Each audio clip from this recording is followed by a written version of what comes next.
Alright guys, so, Rune was a recent deck that I built, and it really did inspire me to go back to one of my older decks and take some stuff from my collection that I've kind of been slowly building and apply it towards, an old but reliable deck. Tasigur the Golden Fang is one of my favorite commanders. He runs the three colors that I absolutely love, and he's got a cool ability. So he's a 4/5 for 6 mana, 5 in black. He's got Delve, so he can be made cheaper with a lot of stuff. And you can pay 2 and Simic, put the 2 top cards of your library into your graveyard, then return a nonland card of an opponent's choice from your graveyard to your hand. To me, Tasigur is all about the politics. It's about making friends with people. It's about accomplishing goals for others so that they will help you later on, or they'll help you before you give them a hand. So, for example, if you have 8 mana, you could say, like, I'm going to activate Tasigur. You're going to give me a card that I want back, and in exchange, I'm going to do it again and then bring a card that can take care of one of your problems. Or I can take care of that creature attacking you, or I can take care of that oppressive enchantment that's locking you down, or any of these different things. So, it's a fun deck.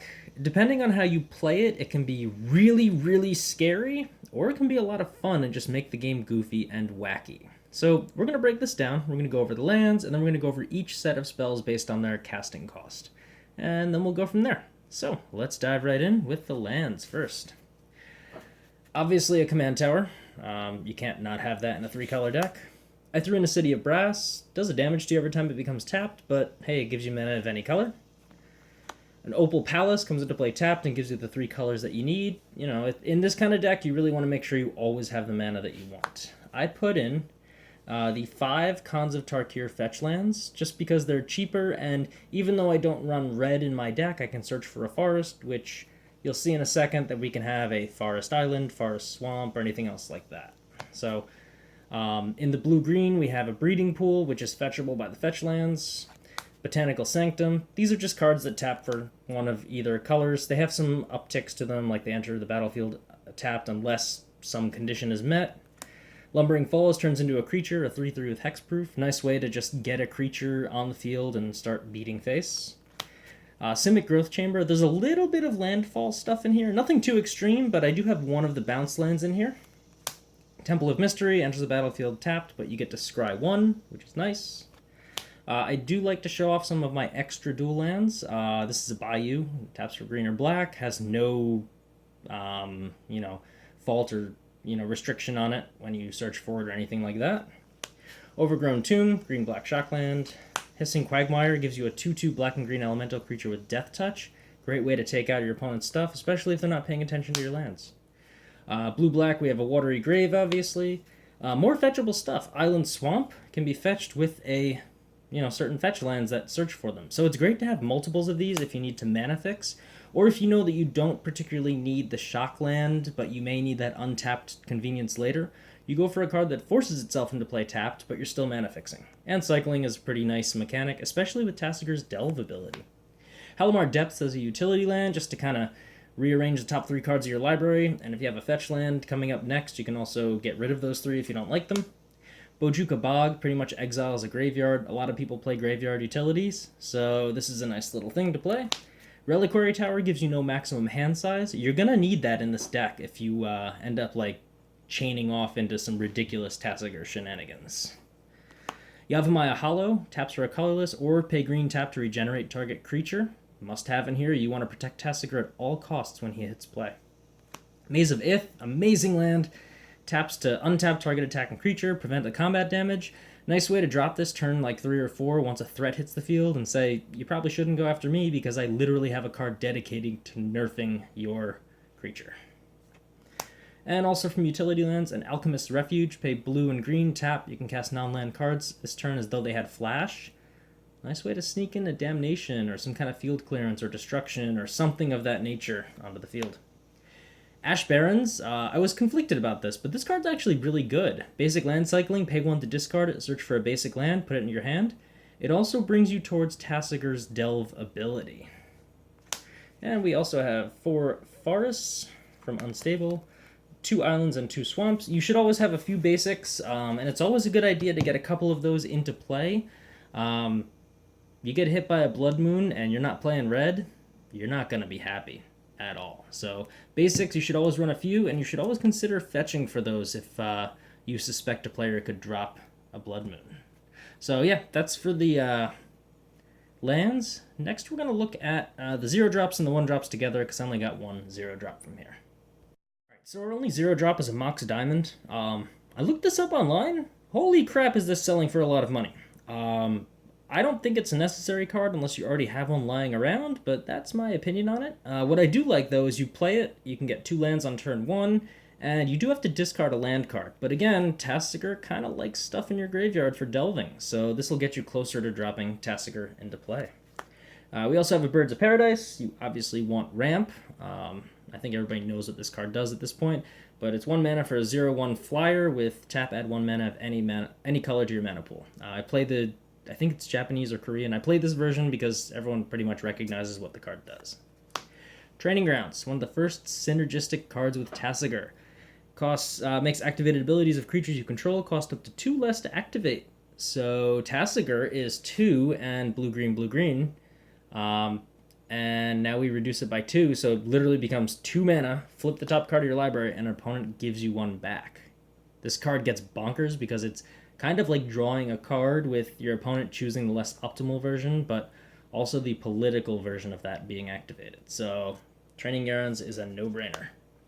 Brainstorm, get to draw 3 cards, put 2 on top. Especially with fetch lands, you can brainstorm, put 2 cards you don't need anymore, activate a fetch land, grab a land, shuffle those cards away so you never see them again, and go from there.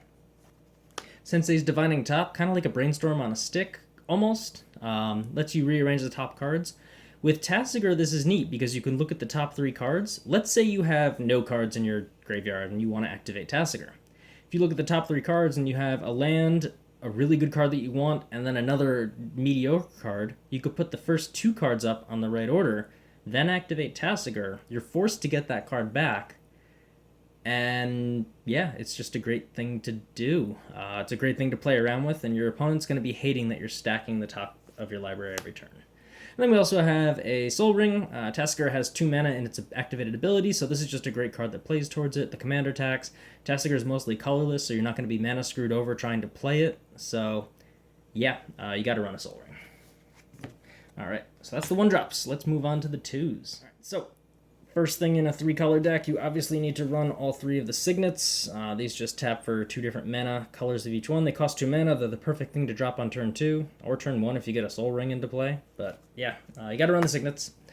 Alright, Hermit Druid. 1 in green for a 1/1. Pay green, tap, reveal cards from the top of your library until you reveal a basic land card. There's not that many of those. Put that card in your hand and the rest into your graveyard. If you can pull this off, turn 3, you can drop Tasigur pretty much reliably, like almost like I'd say 99% reliability that you're not going to get a basic land in the beginning. So you can drop your commander turn 3, turn 4, and also have a bunch of goodies to start playing politically.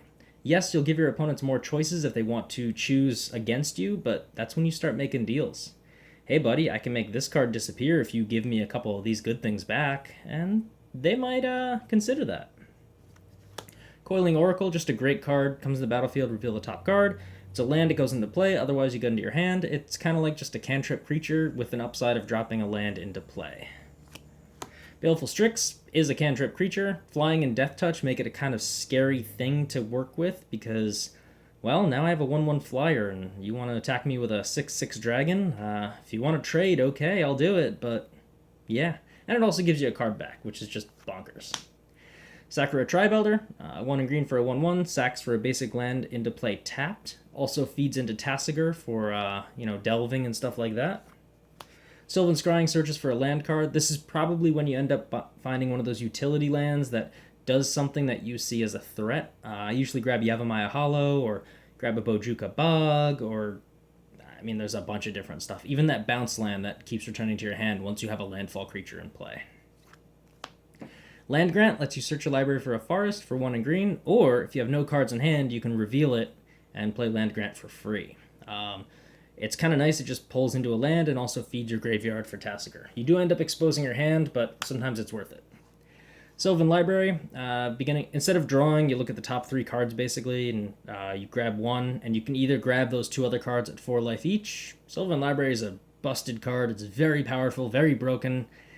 People aren't really having much fun playing against it when you drop it. It's usually a target. But it also lets you put them back in any order, so you can also peek to see if Tasigur is worth activating. If you put 2 lands back down, you can activate Tasigur and force a specific card in your graveyard to be returned. We obviously need a counterspell. Countermagic is very, very important in here. We also need a better counterspell, a mana drain. Counters a spell, and then you add colorless mana to your mana pool equal to its converted mana cost. This is a nice way to very early push out Tasigur and start beating face. Your opponent drops something that's like 4 mana, you can counter it. You get 4 mana at the beginning of your next turn, and you're ready to start doing some work with that.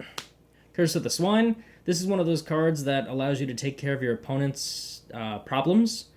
If one opponent has 5 scary creatures on the field and everybody else doesn't like it, you could negotiate with Tasigur to get Curse of the Swine and exile them into 2/2 green boar creature tokens. So, pretty neat. An Animate Dead. Sometimes Tasigur will mill things into the graveyard that you want to bring into play, or you want to take somebody else's stuff, which, hey, there's going to be good stuff in the graveyard, so you want an Animate Dead ready to go.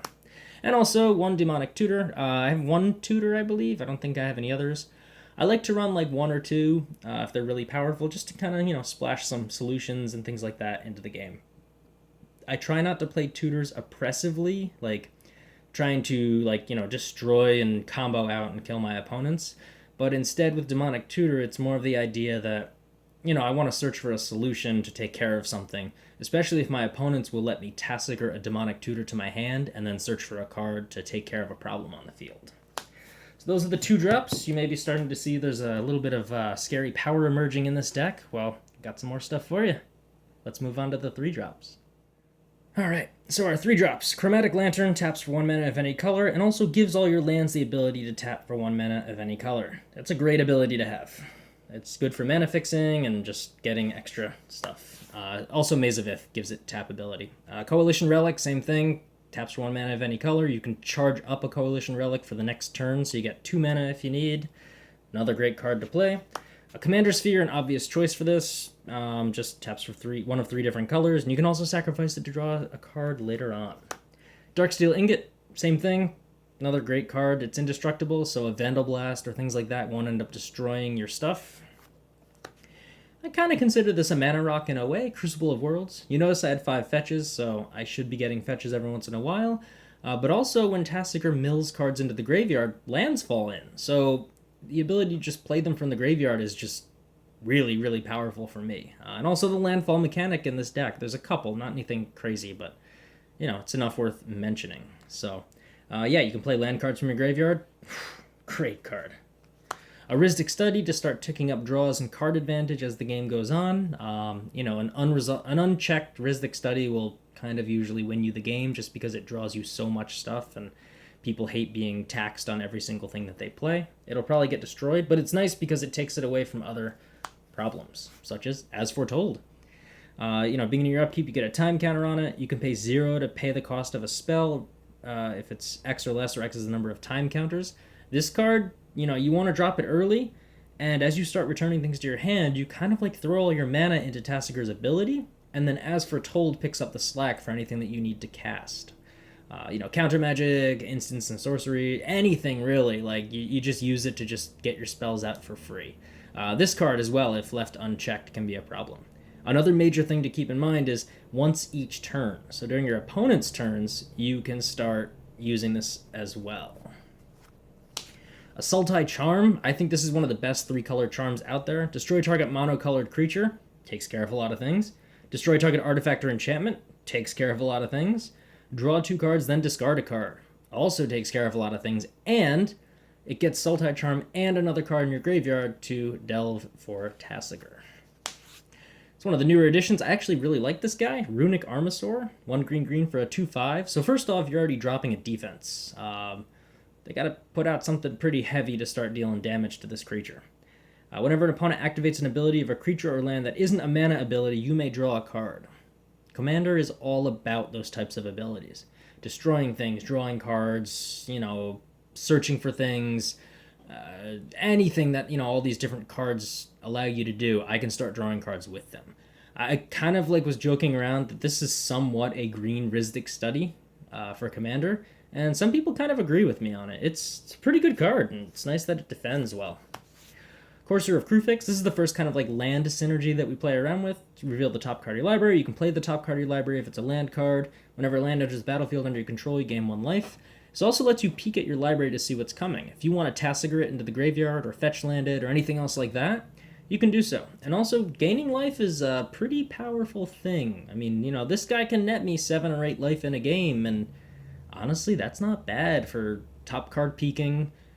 You know, plus being able to play from the top of my library, plus a defensive body, like, it does stuff. Tireless Tracker, some more land synergy. Whenever a land enters the battlefield, you make a clue, an artifact that 2 second to draw a card. Whenever you sacrifice a clue, you get a +1/+1 counter on it. This card alone is just bonkers. Just the fact that you'll play 1 or 2 lands and you'll already get your value out of it. Tireless Tracker, very, very powerful card. Trigon Predator, this is another card that once it connects to an opponent, you're going to start making their life miserable. Whenever it deals combat damage to a player, you can destroy target artifact or enchantment that player controls. Evade your way through flying into your opponent's life, and just start destroying their mana rocks, their oppressive enchantments, anything that's causing major issues for you. Obviously, we need an Eternal Witness, just a great card overall. Returns a card, especially if you're milling stuff with Tasigur, you can play Eternal Witness to get something good back. Search for Tomorrow, nice thing to suspend turn 1, or just kind of play it later on as you hardcast it for a basic land. Again, basic lands are underrated. A lot of people look at prison type cards like Blood Moon and Magus of the Blood Moon or whatever it's called, and yeah, this is a great card to just get some basic lands and fixing. And you also have 2 turns with the suspend mechanic to, figure out what you need mana-wise. Forbid, buyback to discard 2 cards and counter a spell. This card is just a lot of fun with Tasigur because you discard cards and then you use Tasigur's ability to get them back. If you have Training Grounds, this card is just a repeating counter spell again and again and again. Disallow, counter target spell, activated ability, or triggered ability. So this gives you a lot of control and things. This is nice for when an opponent ultimates their commander planeswalker, and you're just like, nope, not today. I'm going to counter that, and you kind of set them back quite a bit. Propaganda gives you a little bit of defense. Creatures can't attack you unless they pay 2 for each attacking creature. Just a nice way to discourage you from getting attacked. Putrefy, destroy target artifact or creature, can't be regenerated. Nice way to knock out things that are just really annoying. Artifacts and creatures are a big piece of Commander. Beast Within, destroys a permanent. Its controller makes a 3/3 beast creature. I'd gladly trade something massive and scary and terrifying for a 3/3 beast, especially because Tasigur can block it with its power and toughness, and it's not that big of an issue. Capsize, returns a permanent to its owner's hand with buyback of 3, so you can keep returning things. Even your own stuff. It's a nice kind of a rescue mission to, save someone from being destroyed or gain control of or any of that stuff. Frozen Grip destroys an artifact or enchantment with split second, just nice to take care of problems. And Sudden Spoiling. This is something that is really interesting with Tasigur. You play this politically. You let your opponent, get attacked at by someone who's scary and say, hey, look, I can solve your problem with a Sudden Spoiling. You just have to give it back to me. And right there, you can change the whole course of the game. So those are the 3 drops. Let's move on to our 4s. All right. So looking at our 4 drops, we only have 4 of them, fitting the theme, I suppose. Solemn Simulacrum, just a great card, a great creature. It's colorless, so you can mana fix.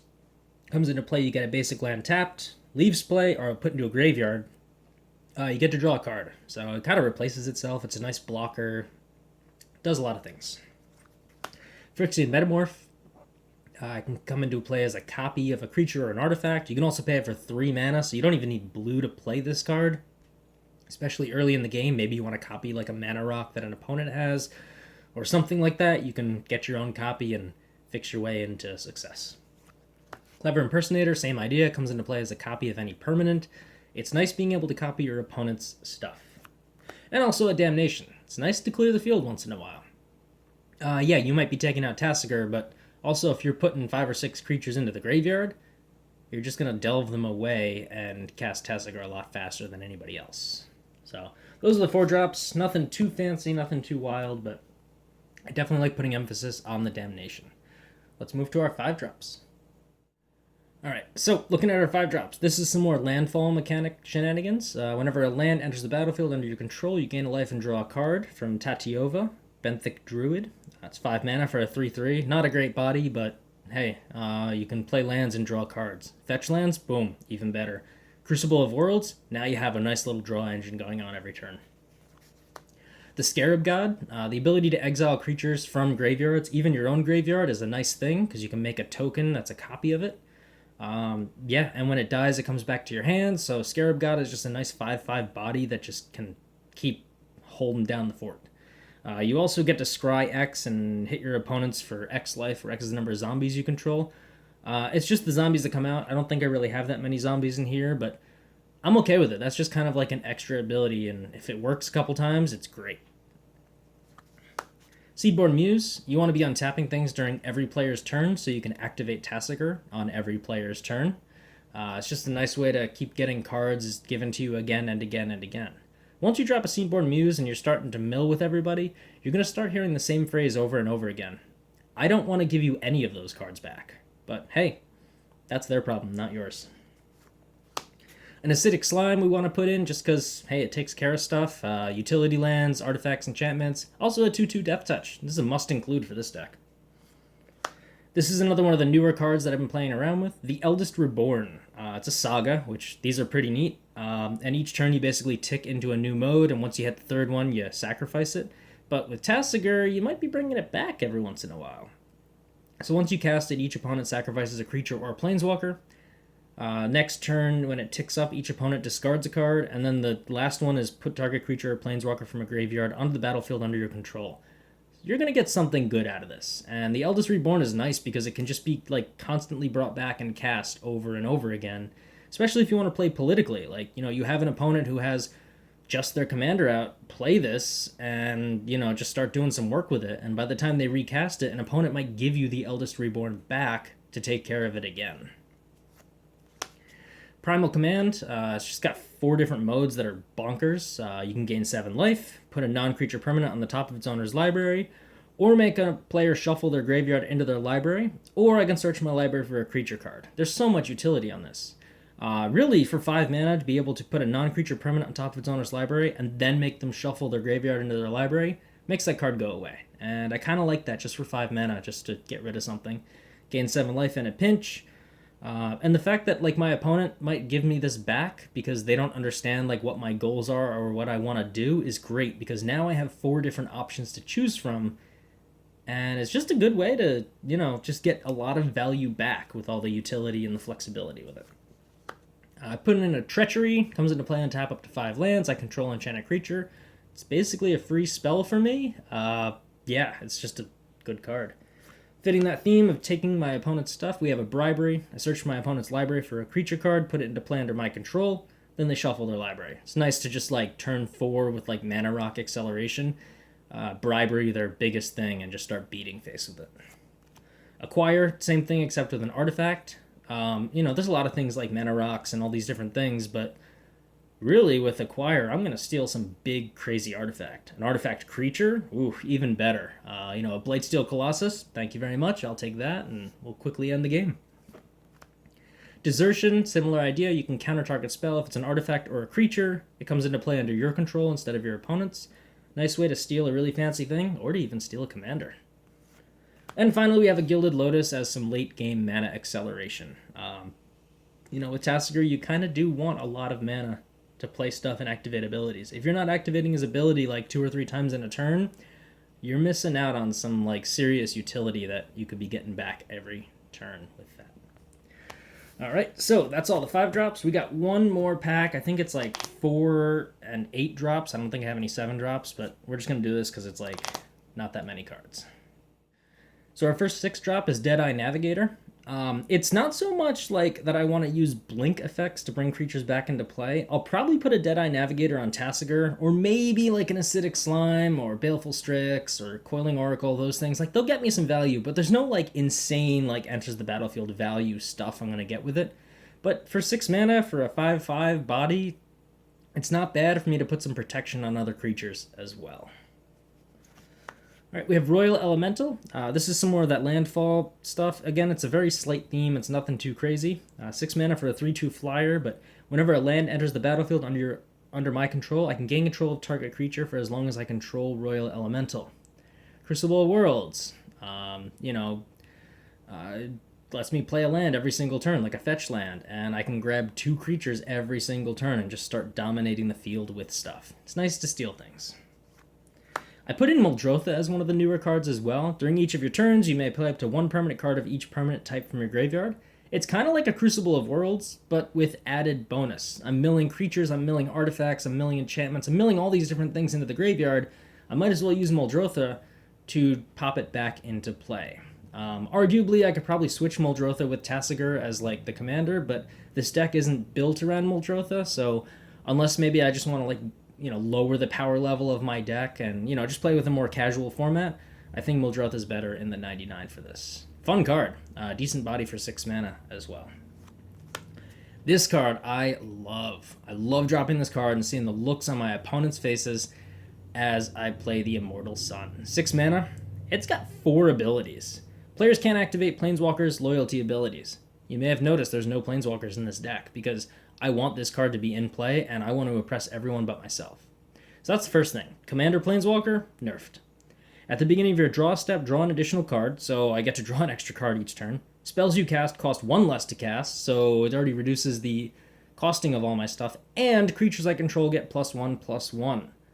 That's a lot of ability, and I really like that all 4 of those things neatly tie into the theme of this deck. This is a no-brainer for this exact deck. Other decks, I don't know, but I really, really like this card. All right, as one of our 8 drops, we have a Dig Through Time. It's just another Delve card. It's nice to be able to get rid of 6 cards, so once you activate Tasigur, you kind of have this fresh graveyard. You get rid of all the quote-unquote junk or things that you don't need right now, and you get to look at the top 7 cards. It's an instant, so in a pinch you drop this for hopefully just blue, and then you can start looking for some kind of solution to help save you in a compromising situation. And then finally, our last card is Woodfall Primus. This is the one card I do like to run with Deadeye Navigator, because I can just keep blinking it and just destroy non-creature permanents again and again and again and again. Tasigur, just loves having cards like this. And it has Persist, so yeah. It's also a beater, it's got Trample. This is one of my win conditions as well. A lot of it's just trying to beat face with medium level creatures and hopefully being able to control the game until my opponent loses all their life. So yeah, that's Tasigur. Great deck, a lot of fun to play, very versatile. You can play a lot of different themes or ideas into this. I just wanted to share my upgrades of this because, commander decks are kind of like a work in progress always. So once you build it, a new set comes out and you're like, ooh, shiny things for my new deck. So hopefully you guys enjoyed, and if you have any other comments or suggestions or cards I should look at to improve the deck, please be sure to leave it in the comments section and I'll be happy to respond. Thanks for watching, and I hope you enjoyed.